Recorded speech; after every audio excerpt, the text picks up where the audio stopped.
trying to feel it. Why you laughing though? It's real rap. Yo, I hear you. We've been given a masterpiece mindset. It's borderline. Why the world try to masterpiece? I ain't gotta order mine. They more than soda, blind and darkness. They toward of mine. That's why I'm thinking as I spark this, there's more to find. I'm for the grind. As gears turn, there's more to rhyme. His change flips heads, and I ain't talking quarter kind. No tales of Ishmaels could twist scales. Only the son of man takes snakes and twist scales. Yeah. This them weightlift bars. Truth heavy with the word that could weightlift Mars. And shape shift scars. I'll take this far as the ears here. I'm the Christian the queer smear. Navigating the steer clear of false fears and vaccines they lost here. Where drag queens get an hour for story time. And pastors want to erase race from the storyline. Sorry, I'm the swine that shoots spikes. What it do? If you don't go around licking every fork you find, then why you eating all the lies like they're sanitary? Poison to the mouth for the brain should be kind of scary. Contrary, dying laughing at the monastery, consuming everything on the table. This is Kurt Kennedy Radio FM, CURT FM, playing that new Strat and Doctrinal Luxurious. That's how we doing right now. If y'all haven't got this project yet, I hate you. Like, this is it right here. Get this right here.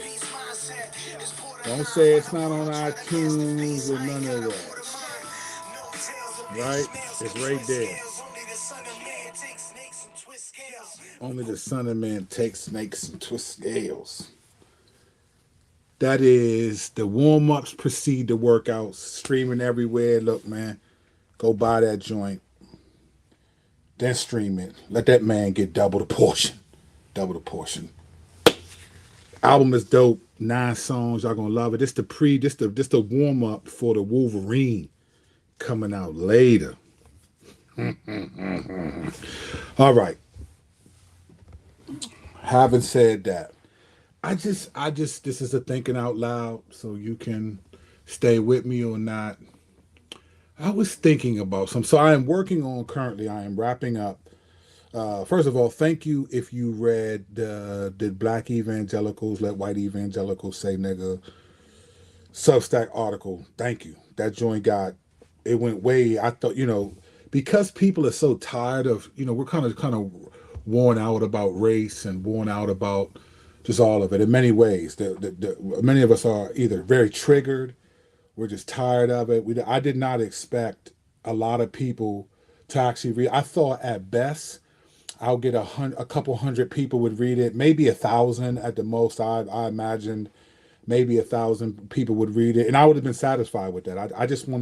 I write these things to be helpful because I think that there's something there. I don't write these things to if I wanted to be really popular and really grow, I would pick a side and I would attack the other side always. I'm a decent thinker that I know how to put things together. That I could easily pick apart different people's arguments and things like that, but I wrote it to just be helpful. So I thought some people would watch it or whatever, but I didn't think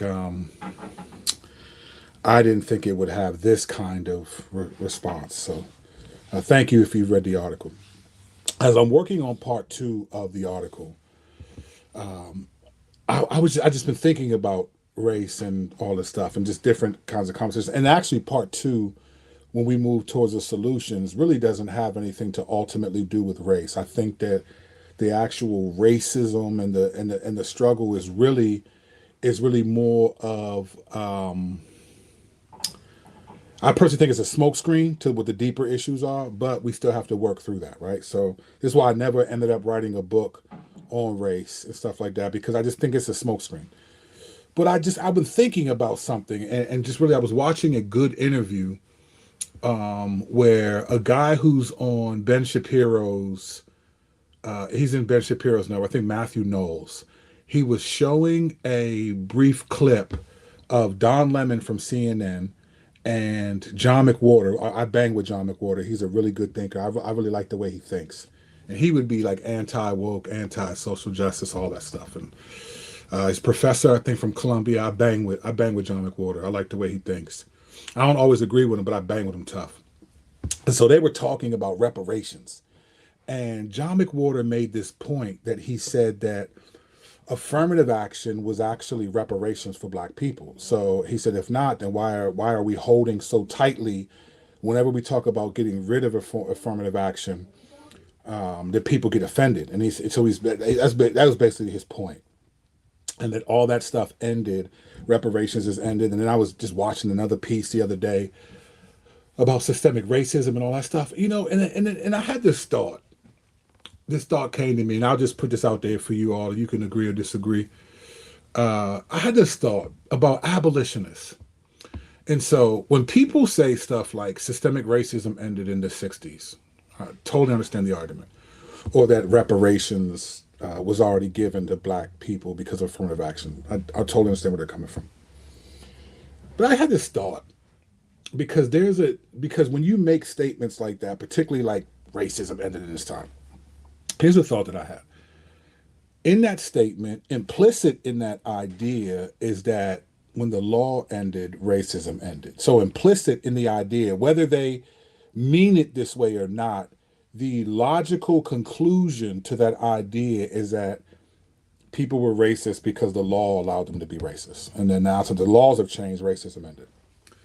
And I had this thought about abolitionists. So abolitionists would then be this anomaly then. Abolitionists would be people who were diametrically opposed to slavery, and you might as well say like racism and discrimination, right?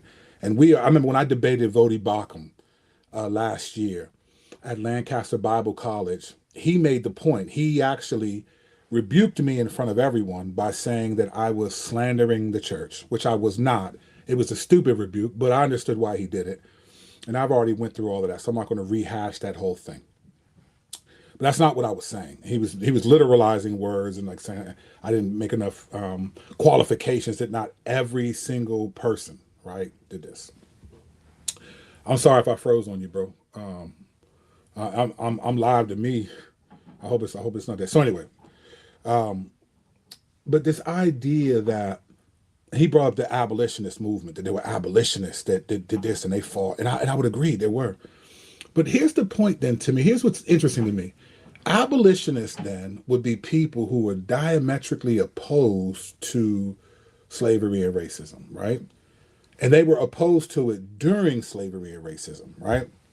So that means then that they are, in and of itself, they were going against the law. So they were proving that even though the law, and it's legal to be a racist or have slaves, that you don't submit to the law. You have to submit to the law, right? They were against the law, right? So that was the whole point. Like, it wasn't that people were racist because it was legal to do so. It was people were racist because they wanted to be that way. So the abolitionists prove that it wasn't the law, Jim Crow or whatever laws the federal government had. It wasn't the law because there were people who lived amongst those laws who refused to act that way. That's an accurate statement about abolitionists and other people who marched with Martin Luther King and white people who were diametrically opposed to racism and discrimination. So the law didn't make people racist legally, right? People were racist not because it was legal to be that way. That abolitionists proved that. So then my question then is, if the law is not what made people racist, then why are we so confident that the changing of the laws made people not racist? So if people were not that way, there wasn't the law forcing people to be that way. It was people's hearts, people's desires were forced to be that way. Then my question is then, why do we think that the changing of the law in the 60s and the civil rights made people not that way? Like, how are we making it be, oh, that ended when the law changed, but during the laws, when those laws were enacted, there were people who didn't act that way. There were free black people. They weren't all slaves, right? There were all of this was happening while the law called for it.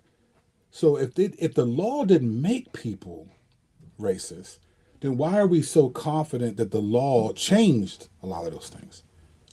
That's the question to me. It's really interesting because the abolitionists proved that it wasn't because it was legal. It was because it was a heart issue, right? It was moral in people's hearts. So this idea that so much has changed, which legally 100%, And I think on a relational level, 100%. If anyone thinks that we are living in the same racial climate as the 60s and before that, I just think, man, you were smoking really good legal marijuana, right? There's no way that that's true. But to say that the law changed and that changed everything would be to say that the only reason why slavery and racism existed is because the law changed. That's challenging because then even God's law in the Old Testament couldn't change the heart of the Israelites. Why do we think that man's law in America can change the heart of so many people? Many people have just responded to the capitalistic sense of it. I'm not even getting into the NFL and that in 102 years, the NFL has only had 20 black head coaches in a sport that has 70% of black people. I'm not even touching that. I'll just leave that for y'all. Kurt Kennedy, out.